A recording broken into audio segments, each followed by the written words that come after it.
Iner tokola sibkovavy aterina ndray miaraba amin'ity takarivan'ny alarobia ity avy hatrany dia asaina ampanajana ianao anaraka ny fampahalalam-baovao hatramin'ny farany maromaro ny matsoam-baovao hoentina amintsika amin'ity takariva ity isany amin'izany reo hitantsika tao anatin'ny lohatenim-baovao ny mahakasika ny fitaterana anabakabaka izany no anokafantsika ny fampahalalam-baovao nandray ny toeran'ny tale jeneraly Hermad teratany kanadiana manampaizana manokana mahakasika ny fanarenana ny kompani pitanterana ny lehilahy nisy ny fampafantarana ny mahakasika ny paikady hoentina mandritra ny fampiroboroboana sy ny fanatsarana izany kompani pitaterana Air Madagascar zany ny onao tampampalala vaovao moa ny tompona andraikitra androany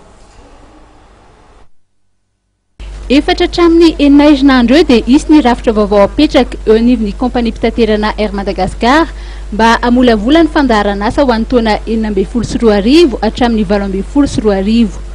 io no anisan'ny pekany tele jeneraly ny vaovao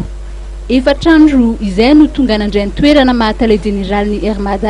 Andriamato Gilles Filiatro teratany kanadiana manampaizana manokana mikasika ny fanarenana ny kompani pitaterana hojerena manokana raha ny voalaza ny rafitra na ny structure organisationnelle. Je peux vous faire part de mon plan d'action. Dans un premier temps, je suis à revoir la structure organisationnelle de Air Madagascar.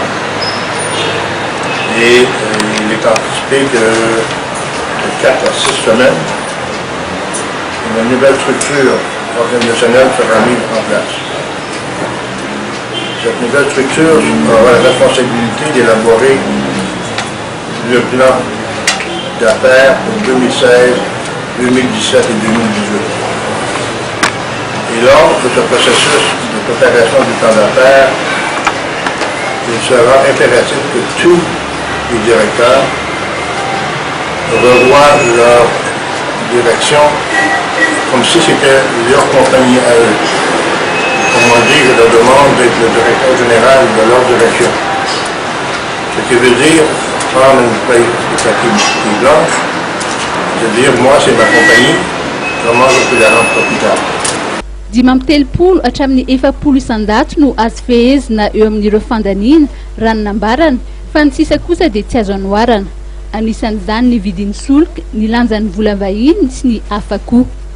ny takina amin'ny mpiasan'ny kompani pitaterana tsirairay dia mba hiasa tsara sy ho izy voka ny azo tsapaitanana isy arak'izany ny fanaovana karazana tombana ny sampandraraha tsirairay avy izay tokony hanamarina ny tena ilana ny isan'ny mpiasa ao aminy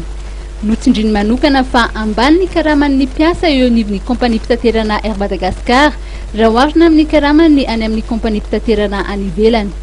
hatreto mbola tsy afaka manambara ny tenany na isy na tsy ny fanesorana mpiasa na ny compression de personnel fa tsy maintsy ifampidiniana miaraka amin'ny déléguen'ny mpiasa kosa nefa izany